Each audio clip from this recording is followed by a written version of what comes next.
North Carolina has the barbecue and South Carolina has the shrimp. But which one is better?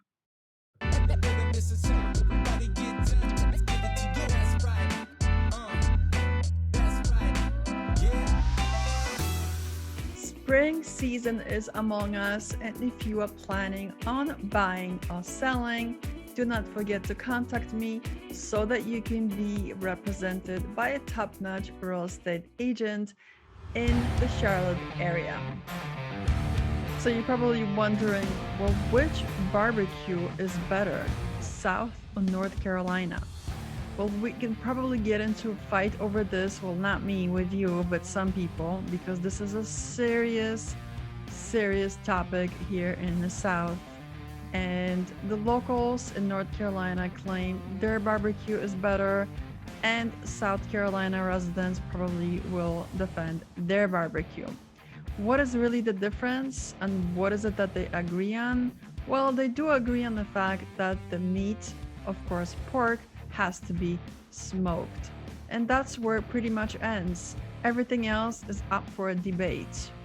North Carolina is famous for their vinegar and tomato sauces, but South Carolina extends a little bit more, offering 4 different sauces: mustard, heavy tomato, light tomato, and vinegar. And there's even a map that you can look at where in which region in South Carolina the sauces are more prevalent. So really, when it comes to culinary debate, this can go on forever in terms of arguments on who makes the better barbecue. As you can see for yourself, I will not be crossing those boundaries. It's kind of like, when you go into the European countries and you start discussing or debating who makes the better pierogi, like the Polish dumplings or the Russian dumplings. Of course, the Russians are going to say theirs are better, and the Polish are swearing that they are the ones that invented it. But who invented it? Nobody knows. Similarly, who invented the barbecue? There's a lot of stories and historians claiming it's the South Carolina that invented it. North Carolina swears that they invented it. Aside from politics and religion, I would include the barbecue debate as another hot topic. Just to give you a quick history background on both of the states, they are both called Carolinas because they used to be one colony that was separated to make it more manageable in 1712.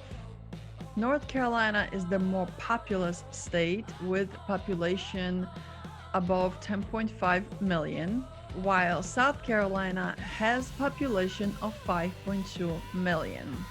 Generally, the taxes in terms of property taxes are higher in North Carolina and lower in South Carolina. So if you're looking for a home with lower taxes, you might want to look in South Carolina. In terms of the climate, both states have subtropical humid climate. The temperatures don't really vary that much generally. Of course, if you go closer to the ocean or closer to the mountains, these temperatures will vary a lot more. But the climate pretty much in both of the states is hot and humid. There is a scale that is being used to measure cost of living in the United States based on 100 points. On that scale, North Carolina ranks 90.6 and South Carolina a little bit below that with 88.5.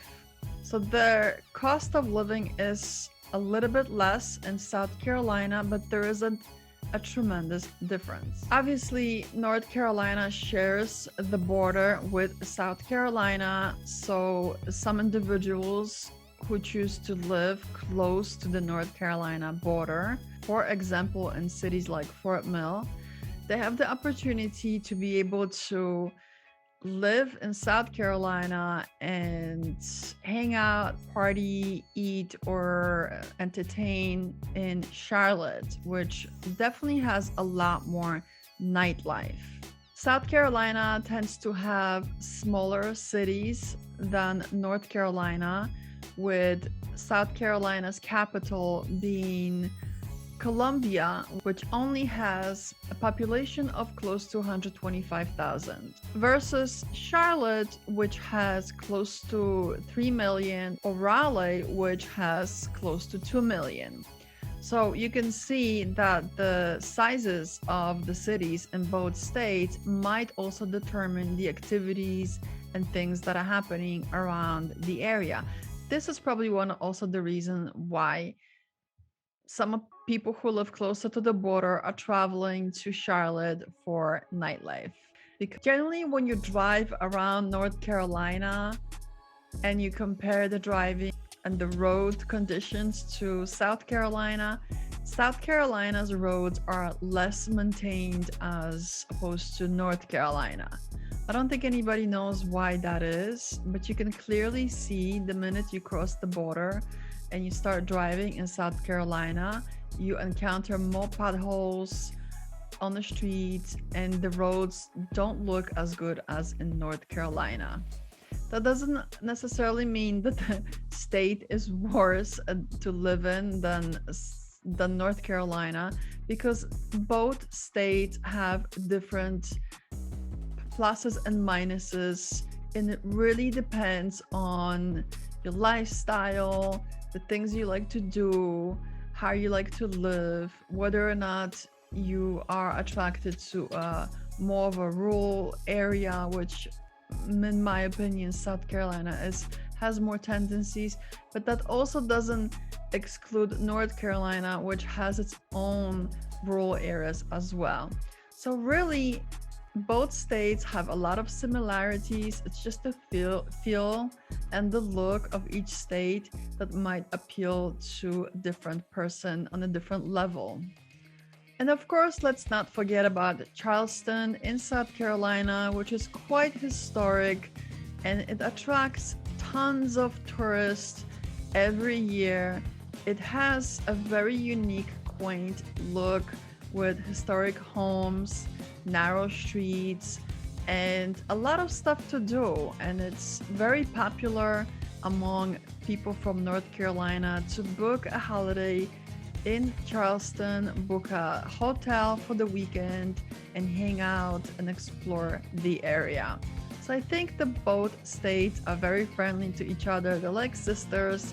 And like I said before, it really is a matter of preference, how and where you like to live. Of course, there's lots of things to talk about both of the states and compare them forever, but I wanted to focus on the most important things, the key things that you might want to consider when you're thinking about moving to North Carolina or South Carolina.